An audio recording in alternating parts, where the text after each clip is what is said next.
Ouais, bah y a ma cousine qui m'a appelé là. Bah, vous voulez m'annoncer une bonne et une mauvaise nouvelle? Bah écoute, la bonne nouvelle c'est que je suis pas stérile. Yeah motherfuckers, what's up? Salut, ça va? Bienvenue sur 12 par sec. Aujourd'hui on va parler d'un film, Street Fighter, il y a de la bagarre, des explosions, c'est nul. Mais c'est bien quand même parce qu'il y a Jean-Claude Van Damme et Kelly Minogue. Il est bon, elle est bonne. Il y a le tracteur mais on s'en fout, sauf Roll Julia. Lui on s'en fout pas, mais il est mort, donc on s'en fout. Et là vous dites encore une vidéo qui n'a rien à voir avec l'espace. Il a changé 12 par sec, c'est devenu un gros con. Sur quoi je vous répondrai que ça n'a pas du tout rien à voir avec l'espace. Car l'un des personnages du jeu s'appelle Vega, comme l'étoile Vega de la constellation de la Lyre. Donc ça a tout à voir avec l'espace, bande de gros cons. Allez, fight!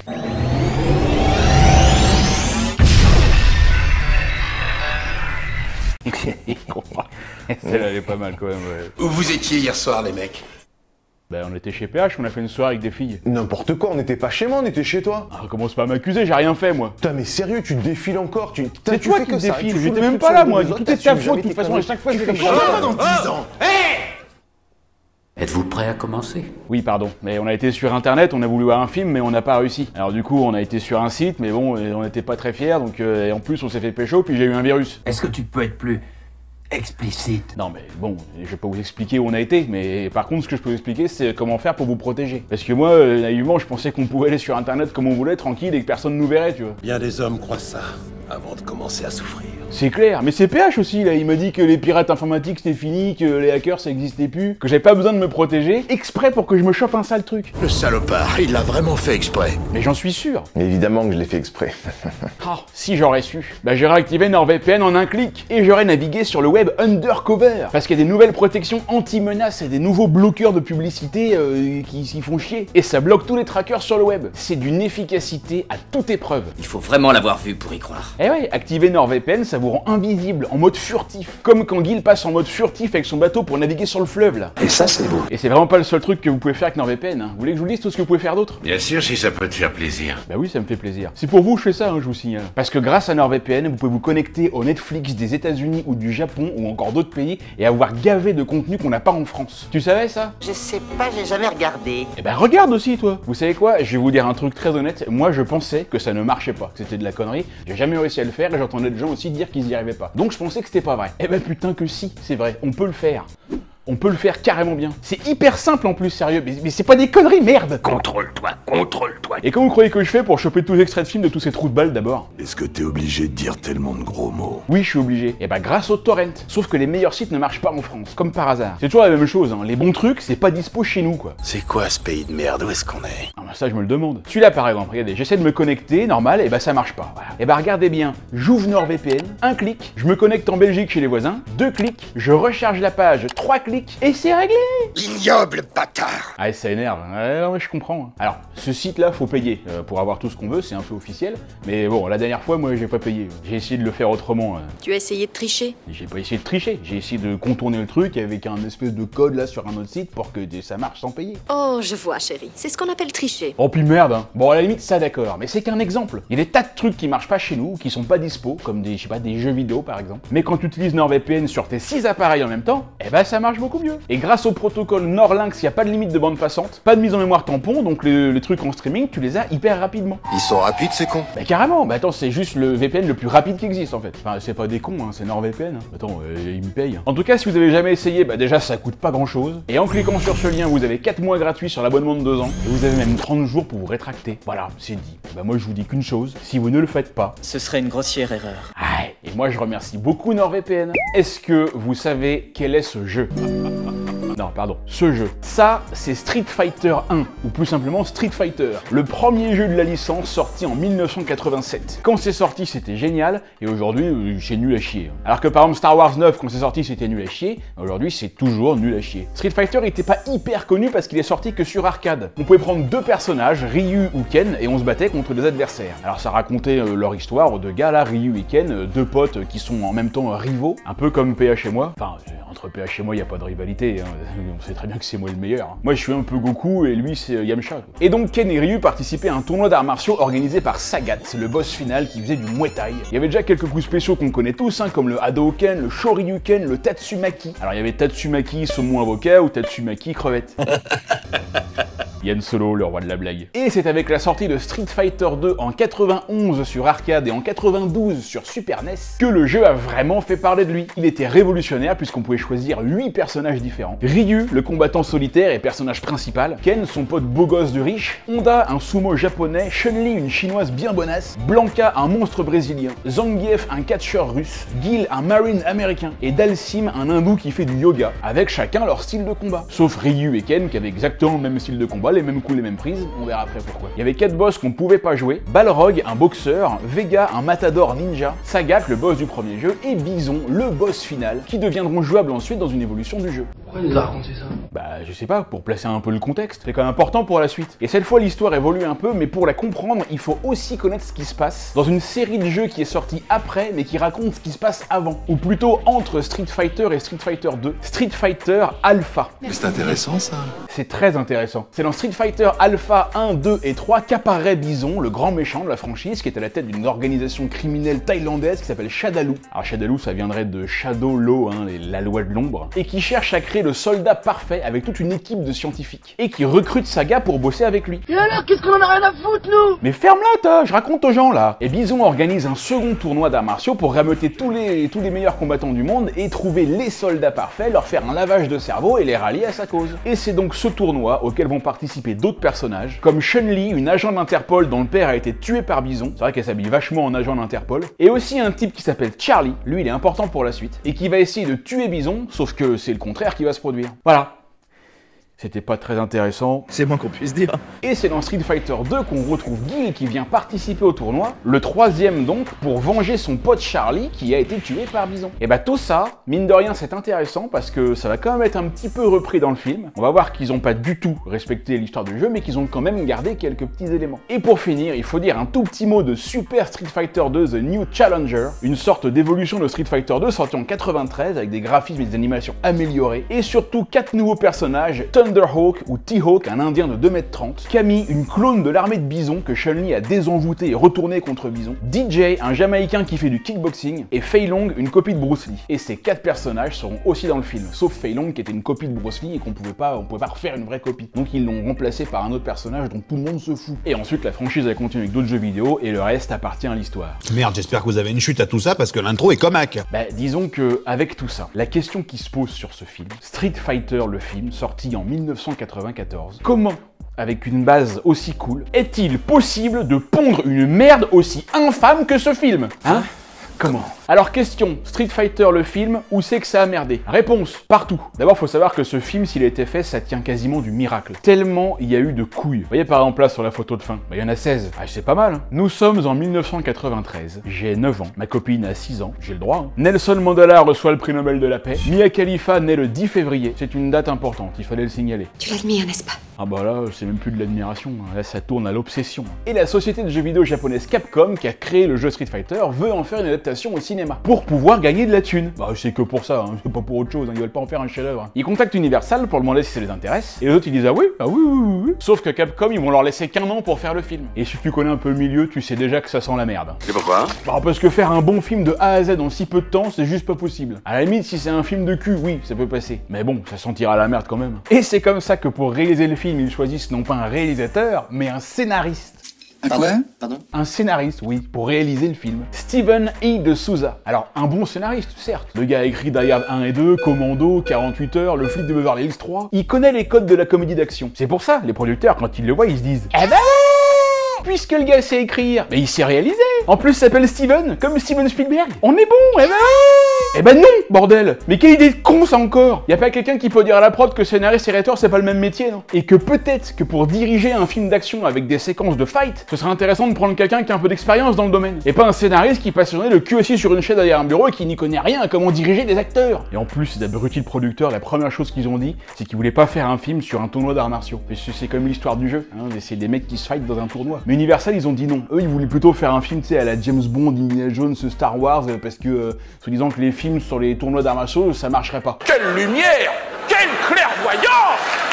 C'est super, il y a juste Mortal Kombat qui sort un an après sur un tournoi d'arts martiaux et qui récolte 120 millions de dollars. Quand je pense que Capcom a validé l'idée. Et c'est pareil, Capcom, c'est une société de production de jeux vidéo ou de films? Parce que les codes de narration pour les deux, c'est peut-être pas les mêmes. Eux, Capcom, ils voulaient qu'il y ait tous les personnages du jeu dans le film. Ouais, c'est très bien, sauf que t'as déjà eu un film avec 16 personnages principaux. Donc bah il y a beaucoup trop de personnages et les 3/4 on s'en fout. Côté acteur, on retrouve donc notre Jean-Claude Van Damme qu'on aime tant et qui joue le colonel Guile. Alors Jean-Claude, on l'aime. C'est même pas on l'aime bien, c'est on l'aime. Et heureusement que nous on l'aime, parce que je peux vous dire que sur le tournage, il devait y avoir un paquet de gens qui l'aimaient pas. À commencer par le réalisateur. Tellement il était défoncé à la coco H24, le pauvre. L'info la plus connue, c'est qu'il aurait dépensé jusqu'à 10 000 $ de coke par semaine. Oui mais alors, en même temps, pour pouvoir réaliser des Sonic Boom et des Sonic Hurricane comme dans le jeu, bah il faut être au top. Ah oui mais il se met à fond dans ses personnages, il sait tous les moyens sont bons. Je suis désolé mais moi ça me choque pas. Hein. Bison est joué par Raul Julia, dont c'est bien malheureusement le dernier rôle puisqu'il est mort à la fin du tournage d'un cancer. Raul Julia on le connaissait pour son rôle du père Gomez Adams dans La Famille du même nom et il a fait plein d'autres films aussi. Parmi les autres têtes connues on retrouve Kylie Minogue hein, qui joue Camille. On a aussi Ming-Na Wen qui joue Chun-Li et qui est absolument magnifique. Qu'on connaît bien hein, maintenant puisqu'on la retrouve dans la série Le Livre de Boba Fett hein, qui est à peu près aussi intéressant que le film dont on parle aujourd'hui. Et dans le reste du casting on les connaît pas trop à part peut-être Wes Studi et Byron Man. Le reste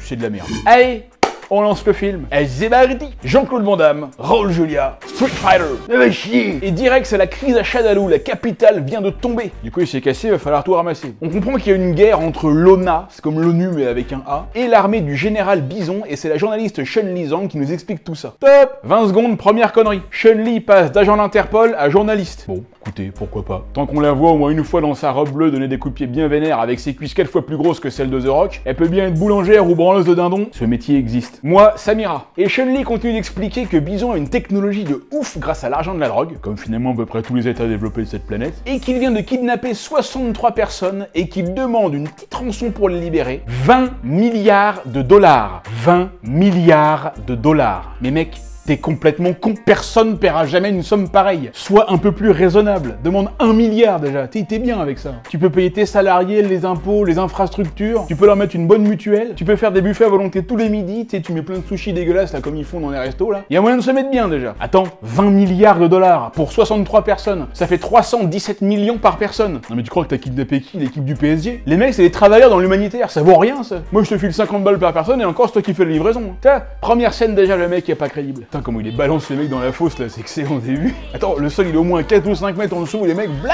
Alors dans l'eau il y avait aussi 3-4 soldats, hein. Bison invite le premier à se péfra avec lui, l'autre il essaye mais crac.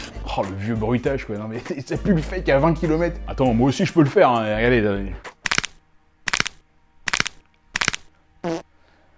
Bon, le dernier, c'était pas un bruitage. Et là, on découvre le colonel Guile qui prend le micro de Chun-Li pour passer un message à Bison. Et pah! Et terrible, quoi. Genre le colonel de l'armée qui fait un gros fuck en direct à la télévision. T'imagines, dans la réalité, le mec, il serait juste viré tout de suite et ça ferait un gros drama sur Twitter. Les manchots diraient que c'est un scandale et une provocation parce qu'eux ne peuvent pas le faire. Les muets, bah, ils diraient rien. Et les bretons agiteraient leur drapeau avec les Algériens. DJ, intercepte le signal. Ah, DJ, cool. On va voir un autre personnage de jeu vidéo. DJ, le kickboxer jamaïcain. Il est cool, lui. Ah non, là non, c'est là DJ, c'est pas un kickboxer, c'est le geek de la team des méchants. T'es celui qui pirate les satellites, là, il y en a toujours un. Bon, premier personnage du jeu violet, on espère qu'il n'y en aura pas trop. Du coup, DJ pirate le signal et Bison apparaît sur les écrans. Balrog, c'est pas possible, tu y crois, toi? Ah, Balrog, cool, on va voir un autre personnage du jeu vidéo. Balrog, le boxeur fou, garde du corps de Monsieur Bison et ennemi de Chun-Li. Il est cool, lui. Ah bah non. Alors là, Balrog, c'est pas un boxeur garde du corps, c'est un caméraman qui bosse avec Chun-Li alors qu'il devrait être contre elle. Bon, deuxième personnage du jeu violet, on espère qu'il n'y en aura pas trop. Le film est commencé depuis 3 minutes 30, ça promet une belle adaptation.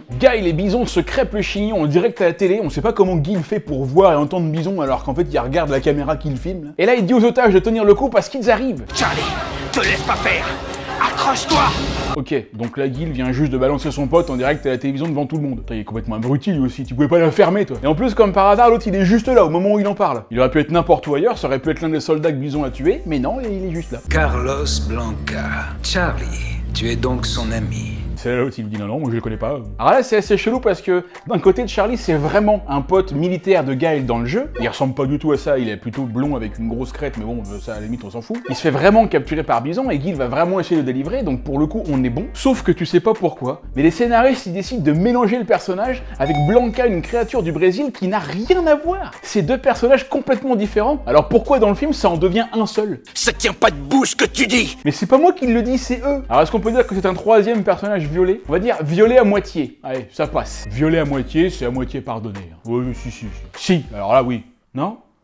Merde. Allez, changement de décor, il y a de la baston là. Et oula, mais c'est Wolverine là. Enfin non, c'est Vega, pardon. Le masque, la griffe, les barrières, c'est bien lui. Et il a pas l'air mal lui. Fin de compte, ils ont pas violé tout le monde. Contrairement aux soldats américains pendant la guerre du Vietnam. Celle-là, elle est forte, celle-là. On voit deux autres types qui arrivent et qui rejoignent un troisième, Sagat, le cousin de Nick Fury, qu'on reconnaît facilement avec son cache-œil, son crâne d'œuf et sa face de citron, qu'il n'a même pas d'ailleurs, puisque Wes Studi est un américain amérindien. Raison pour laquelle il a joué des rôles d'indiens dans Danse avec les loups et le dernier des Mohicans. Il a même joué le chef des navires dans Avatar. Il n'y a pas qu'en France qu'on donne toujours les mêmes rôles aux rebeux, aux renois et aux nouaches. Là-bas aussi, ouais. Partout dans le monde quand tu regardes bien. Et donc là, l'amérindien joue un Thaïlandais. Pourquoi pas? Pourquoi pas? Écoutez, c'est pas la pire chose qu'on verra dans le film. Rose Julia est aussi censé jouer un Thaïlandais alors qu'il est portoricain, et JC, lui, il joue un américain alors qu'il est belge. Mais c'est ça, c'est la magie du cinéma, c'est aujourd'hui, on fait ce qu'on veut maintenant. Là, regardez, en 2022, la petite sirène, elle est bien renois. Alors mais, hein? Non mais, attendez, moi je dis ça, je dis rien, je veux pas attirer les, mais je suis désolé, mais normalement, je suis désolé de le dire, mais les sirènes, ça n'existe pas. Est-ce que vous avez les 100 000 $? Est-ce que vous avez les armes?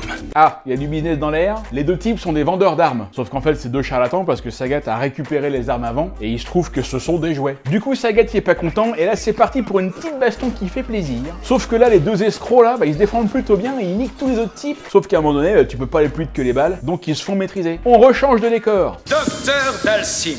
Ah, Dalsim, cool. On va voir un autre personnage du jeu vidéo. Dalsim, le bon indien qui pratique le yoga, qui crache du feu et qui allonge ses membres. Il est cool, lui. Ah bah non. Alors là, c'est Dalsim, c'est pas du tout un combattant, c'est un vieux scientifique tout chétif, tout rabougri. Il s'appelle Docteur Dalsim. C'est comme Docteur Mario, mais en Dalsim. Quatrième personnage du jeu violet. Street Fighter ressemble de plus en plus à Jeffrey Dahmer. Ça va peut-être plus s'appeler Street Dahmer, avec le personnage principal qui ça sera appelé Lear. Ah, il s'est fait Lear Dahmer, ça. Vous avez vu l'acteur là, c'est Roshan Seth, il a joué dans Indiana Jones et aussi dans Vertical Limit. Je kiffe bien ce film. Bon, et puis alors on a même pas encore parlé de Zangief qu'on voit derrière là depuis tout à l'heure, qui lâche pas bison d'une semelle. Zangief, le catcheur russe. Bon, pour le moment, lui, physiquement, ça passe. Là, c'est pas mal, on attend de voir la suite. Titre. Il est joué par Andrew Briniarski qui a joué dans L'Enfer du Dimanche et Pearl Harbor. J'aime bien vous faire des trucs comme ça, là. Il a joué dans des films, on s'en fout, mais je sais pas, je trouve que c'est... Voilà, on le saura. Et là, on découvre un type, alors ça a l'air d'être Charlie, le pote de Gil, qui est justement attaché et qu'on force à regarder des images horribles pour qu'il se transforme en monstre. Vous vous rendez compte, c'est fou. On le force à regarder en boucle des vidéos du Point de Genius, d'Astronogeek et d'y penser. Une véritable torture. Et pour qu'il tombe pas dans les vapes, on le maintient éveillé avec du Red Bull et du Monster. Putain, mais le truc, mais ça fait fake. Mais tout le film fait fake en fait. Allez, retour dans l'octogone, un nouveau combat va commencer. Ryu. Ah, mais c'est Ryu, c'est lui. Ah bah oui, évidemment, le personnage principal de Street Fighter. Et son pote, ça ne peut être que Ken, le blond aux cheveux longs. Sauf que là, il est pas blond et il a les cheveux courts. Putain. Qu'est-ce qu'on fait les gars? On continue ou pas? Sérieux, mais qu'est-ce qu'ils ont branlé au casting? Je sais bien qu'ils avaient pas de thunes, mais quand même, c'était si compliqué que ça, lui foutre des cheveux longs à Ken. Putain, t'achètes une perruque et c'est bon quoi. Celle-là par exemple, tu vois, c'est 30 balles. C'est rien 30 balles, tiens. Bon, ça fait kitsch peut-être, mais qu'est-ce qui sait qui fait pas kitsch dans le film? On est plus à ça près, hein. Bon, donc Ryu va se battre contre Vega, petit saut périlleux arrière et le bras en l'air, exactement comme dans le jeu. Moi, ça va. Vega, là, franchement, il est réussi. Ce serait peut-être bien lui le personnage le mieux adapté par rapport au jeu vidéo. Ryu, on lui arrache sa chemise aussi pour lui dévorer ses pecs. Et là, j'aime bien parce que t'as une meuf, elle était fan de Vega, tu vois, mais quand elle voit Ryu, elle vire sa pancarte, du coup, Vega, il hallucine, quoi. Ça, c'est ce qui se passe en général quand PH il est en convention avec ses fans, puis que moi, j'arrive après, tu vois. Allez, ils se mettent en garde, ça commence dans quelques secondes, le public est chaud, attention, accrochez-vous, et...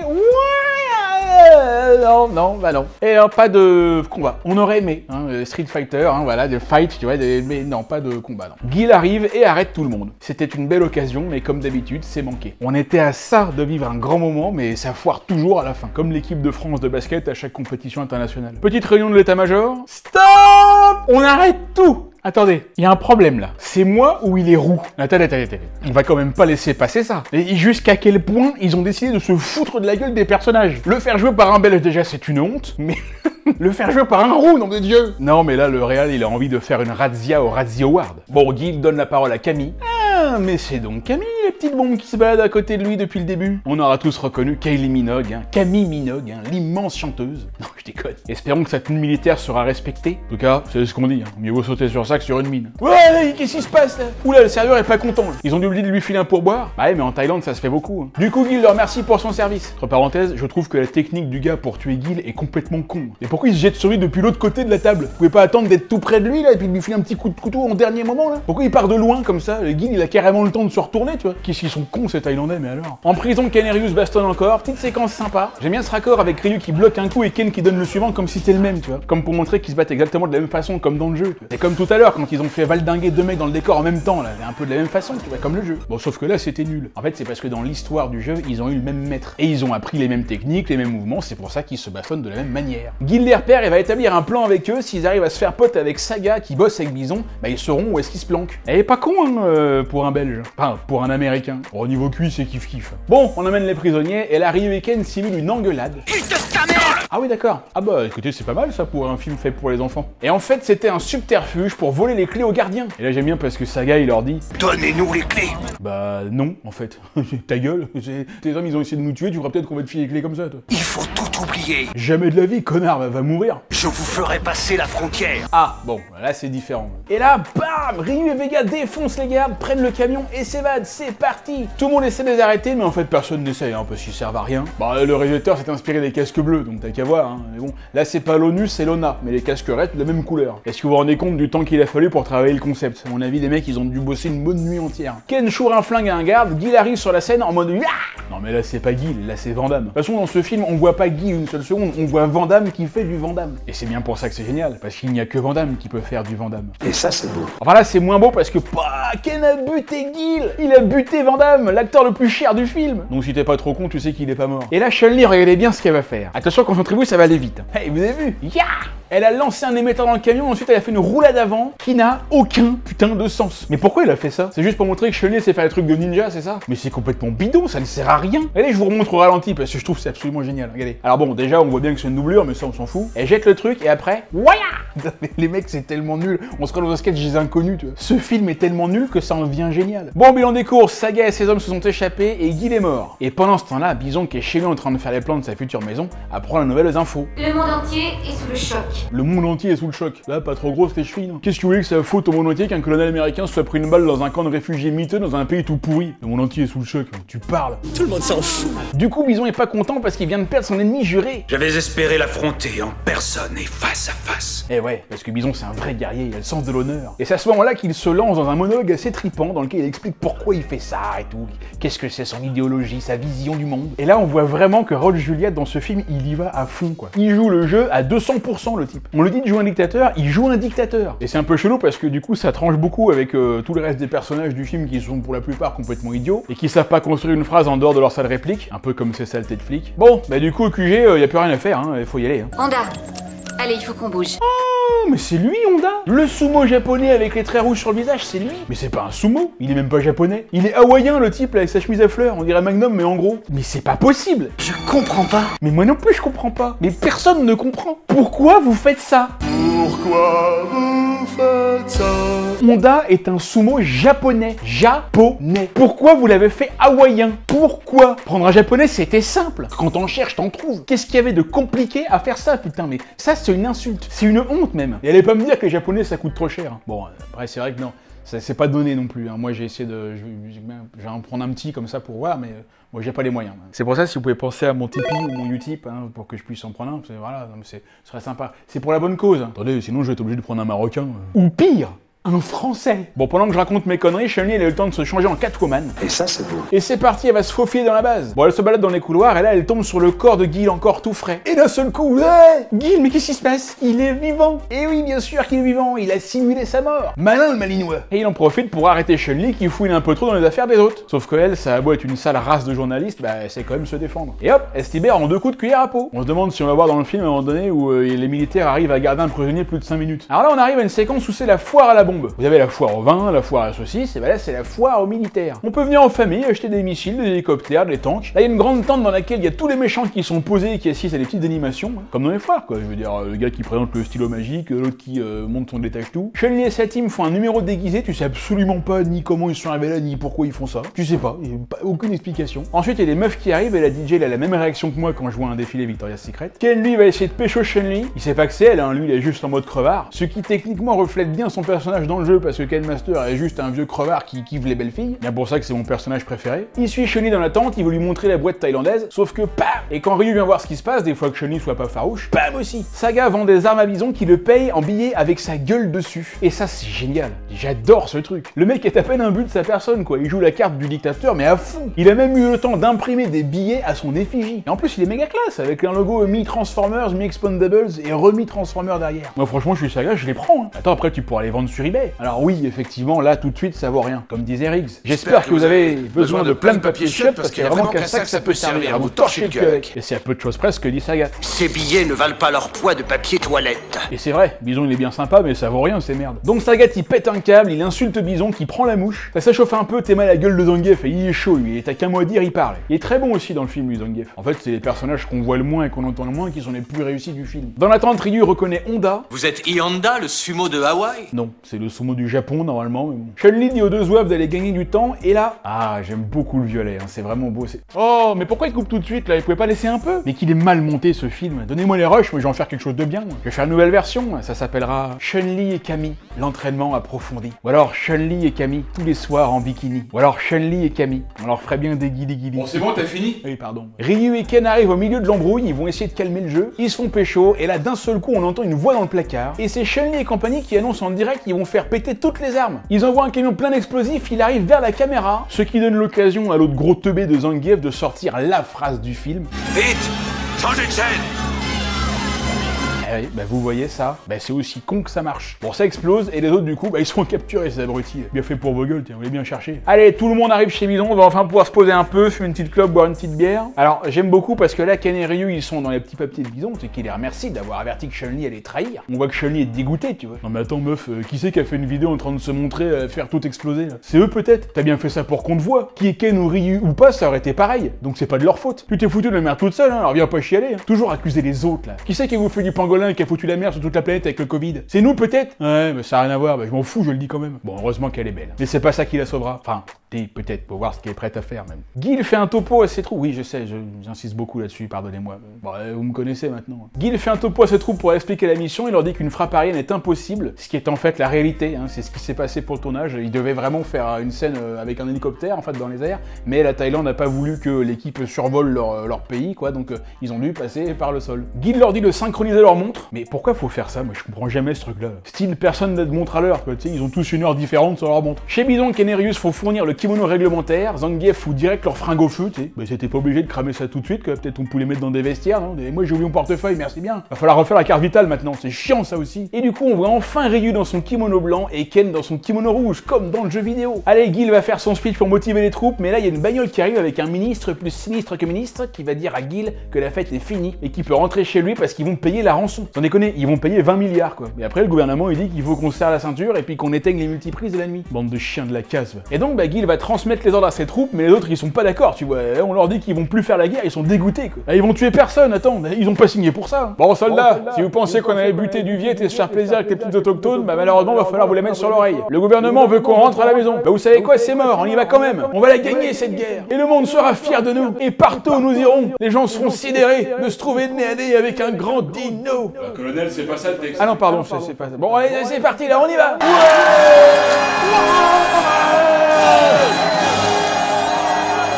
Ah, le ministre, il ferme bien sa gueule, là, il sait plus où se mettre, là. Et là, il y a Roselyne Bachelot qui a perdu sa chaussure. Il embarque dans son bateau, il a carrément son nom dessus, hein, c'est trop la classe. Il fait une petite faciale au gouvernement, c'est que tout le monde rêve de faire. En parlant de fantasme, Bison est en bonne voie pour réaliser un des miens, enfin un des siens. Joue au docteur avec la petite Chun-Li, qui, pour l'occasion, a revêtu une magnifique robe rouge qui fait référence à sa tenue dans le jeu, qui est bleue. Bravo les gars. Non mais quelle bande de couillons vous pouvez faire. Vous avez décidé de pourrir l'adaptation jusqu'au bout en fait. C'était trop dur de faire une robe bleue alors vous l'avez fait rouge. Chun-Li elle est pas rouge, elle est bleue. J'en ai rien à foutre que le rouge soit sa couleur secondaire. On veut pas la seconde couleur, on veut la première nous. Quand je vous dis Chun-Li, vous pensez à sa robe bleue ou sa robe rouge? Bah sa robe bleue, bah on est d'accord. Alors pourquoi ils l'ont pas faite bleue? Putain, c'est n'importe quoi. C'est n'importe quoi. Ah, vous avez vu, y a pas que moi qui le dis. Bon, vous avez vu, Bison s'est sapé pour l'occasion, il a même mis son petit peignoir. Et là, il lui sort la phrase qui tue. Alors ma poule, on a la moule qui coule. Sauf que Chun-Li elle passe à l'attaque. Coup de pied latéral en plein pleine face. Bison ramasse ses dents, elle commence à le défoncer bien comme il faut. Et là, il y a toute la bande qui se ramène. Chun-Li les regarde et Bison en profite pour s'enfermer dans une petite pièce. Ah, c'est con, hein, là. Et ouais, merci beaucoup, les gars. Ouais, la prochaine fois que vous voulez nous aidez pas, ça sera mieux. Parce que là, Bison, il balance du gaz et tous les autres, ils tombent comme des mouches. Entre parenthèses, Bison aussi aurait dû se faire voir par le gaz vu la qualité de l'isolation de sa porte. Pendant ce temps-là, dans le labo, Charlie est en train de se transformer en poupée troll. À moins qu'ils soient dans une cabine d'essayage à tester un cosplay de Mylène Farmer, mais là, le maquillage, il y en a trop. Sauf que Dhalsim, il a grave d'air mort, il veut pas que ça devienne un monstre, donc pendant que les autres ont le dos tourné, il décide de changer de programme et il lui met des images beaucoup plus joyeuses, des images qui vont le rendre gentil, humain et surtout très intelligent. En fait, là, au lieu de regarder des images de guerre, il regarde des images de paix. Tu sais, d'amour, de mariage, de petits dauphins, regardez. Mais qu'est-ce qu'on est en train de regarder là? Quel genre de film nous montre un truc comme ça de manière sérieuse? À qui s'adresse ce film? Pas aux fans du jeu, de toute évidence. Non mais vous vous rendez pas compte à quel point c'est cul. On est toujours dans Street Fighter où on est passé à un crossover entre Bioman et les bisounours là. Et je veux bien que ce soit un film pour les enfants, mais je sais pas, faut peut-être pas exagérer quoi. Allez c'est parti, Guile met son bateau en mode furtif. À la base, il repère direct le truc grâce à une voix qui leur dit tout ce qui se passe. Alerte système. Les stations radar 2 et 3 sont inopérantes. Mais cette voix, comme elle est hyper relou depuis le début du film. À chaque fois qu'on est dans la base de Bison, on n'arrête pas d'entendre dire des trucs, mais c'est trop relou quoi. Elle fait des phrases hyper longues, tu vois, pour dire des trucs, mais carrément plein de détails, t'en en as rien à foutre. Une nouvelle distribution de munitions aura lieu dans la salle F à 18h.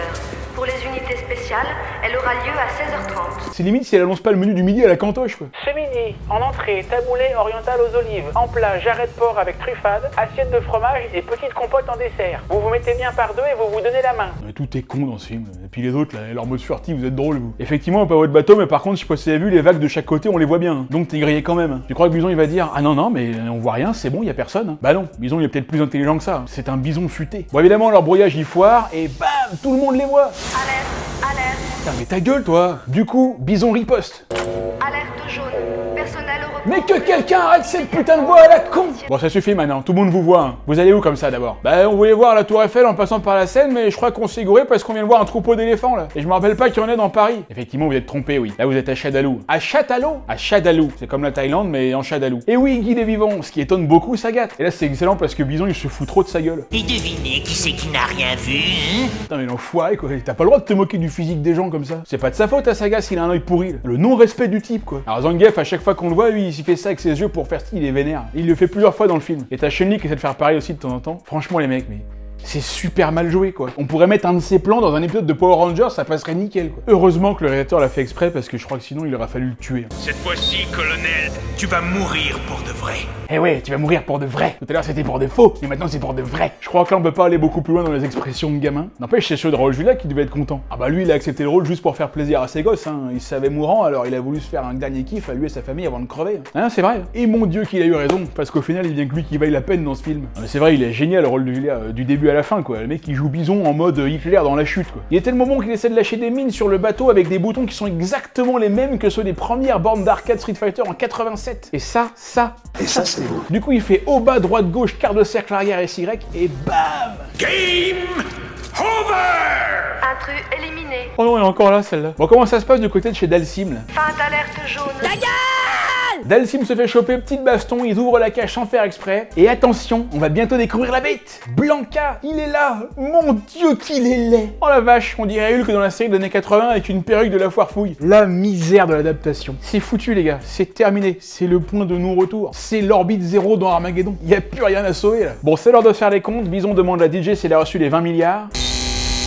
J'adore le bruit de l'ordinateur là qui t'affiche que t'as 0 € sur ton compte, mais qui te fait aussi une vieille sonnerie de fail pour te rappeler que t'as pas un rond et que t'es vraiment une merde et que tout le monde te déteste. Guy arrive dans la base, il se retrouve dans le labo de Dhalsim, il se fait attaquer direct par Blanca, sauf qu'il le reconnaît. Ah mais attends, explique-moi comment t'as fait pour le reconnaître là. Comment tu peux faire le rapprochement entre lui et ça? Éventuellement entre elle et ça, je veux bien. Blanca le reconnaît aussi et le lâche, et la Guy, qu'est-ce qu'il fait? Direct, il cherche pas à comprendre, il veut lui mettre une balle, pour le simple prétexte qu'il est moche. Moi je dis, il a complètement raison, c'est la seule chose à faire. Sauf qu'évidemment, Dhalsim l'en empêche. Bison ouvre la fosse aux otages, il veut que tout le monde se fasse déchiqueter vivant par Blanca. Quel sadisme, quel génie. Il fait monter la cage de Blanca. L'incubateur monte à la salle de commande. Putain mais vous vous rendez compte du nombre de phrases différentes qu'a dit la voix de l'IA là? Mais la meuf, comment elle a dû passer trop de temps à tout enregistrer là? Je suppose que Vegeta et Goku sont avec toi. La capsule monte, il y a de la fumée partout, les portes s'ouvrent, attention.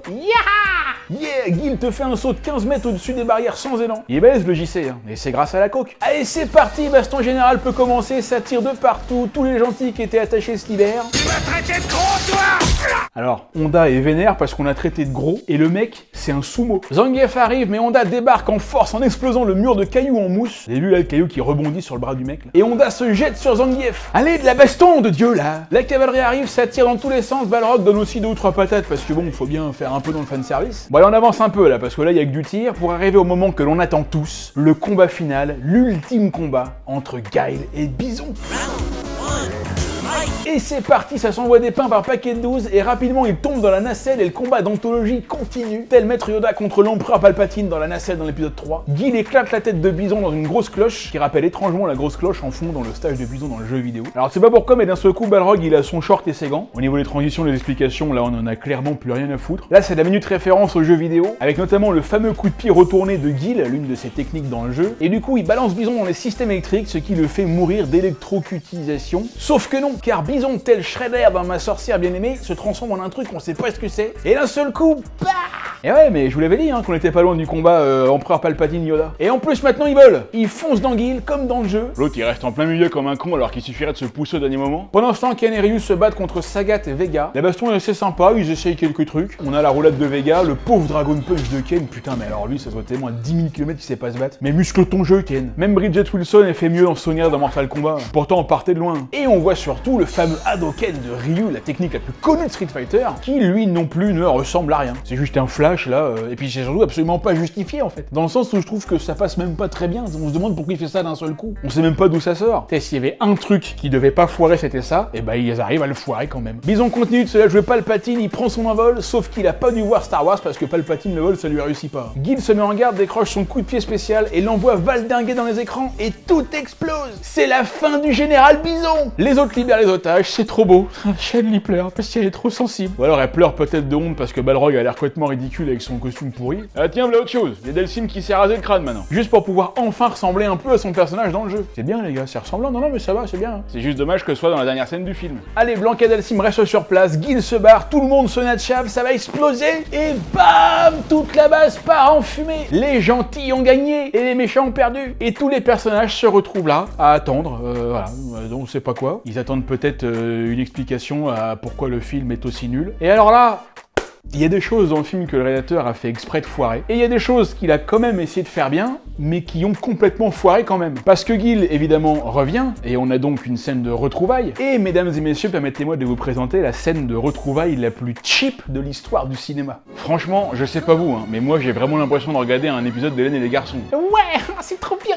À la fin, Chun-Li demande à Guile s'il veut bien lui accorder une interview, l'autre il fait le tour par derrière, il lui met bien le cul, là, et il lui dit oui, si elle garde cette robe. Tous les abrutis sont réunis pour le plan final, et la photo finish qui représente la fin du jeu vidéo. Au final, Street Fighter est un bon nanar bien marrant. Ça a quand même été le premier film adapté d'un jeu vidéo qui fut un succès commercial, ce qui a prouvé qu'il y avait un public pour ce genre de film. Je sais que j'ai craché sur le film pendant toute la vidéo, mais c'est un peu le principe de ce format-là. Mais il faut pas perdre de vue que ce film est aussi une comédie et que donc bah voilà, en fait c'est pas bien grave parce que c'est surtout fait exprès. Ça sert à rien de tirer sur l'ambulance et d'enfoncer des portes ouvertes, à défaut d'enfoncer autre chose, parce que 90% de ce qui est fait là-dedans est fait exprès, en âme et conscience, et c'est même écrit sur Allociné que le film est un film d'action mais également une comédie. Après je suis désolé mais on peut pas non plus en dire que du bien, hein. Ça reste quand même une très mauvaise adaptation du jeu vidéo, et comme l'a excellemment dit Karim Debache dans sa vidéo sur Street Fighter qui date d'il y a presque 10 ans, si vous aimez Street Fighter le jeu, regardez Bloodsport le film, parce que Bloodsport est un meilleur Street Fighter le film que Street Fighter le film. Voilà, c'est tout ce que je peux vous dire sur Street Fighter le film, j'espère que cette nouvelle vidéo vous a plu. Quelques petits mots avant de finir, j'ai deux bonnes nouvelles. Pour les prochaines vidéos, on revient à l'astro, que ce soit pour des films ou pour d'autres sujets. Et à partir de maintenant et jusqu'à la fin de l'année, je vais vraiment essayer de vous faire une vidéo toutes les 2 semaines, donc il y aura voilà 2 vidéos par mois. Je remercie les tipeurs sur Tipeee et Utip, il y en a qui m'ont fait des super tips ces derniers temps. Je vais enfin vraiment pouvoir changer mon micro. Je remercie aussi le site Checkpoint T-shirt qui m'a envoyé quelques t-shirts bien sympas. Les t-shirts que j'aurai dans toutes mes vidéos et jusqu'à la fin de l'année viennent de ce site-là. En plus, c'est français, donc c'est cool. Allez, jetez un coup d'œil, il y en a des super. Allez, je vous laisse, je vous dis à très bientôt pour une prochaine vidéo. C'était votre Capitaine Solo sur 12 Parsec. Ciao!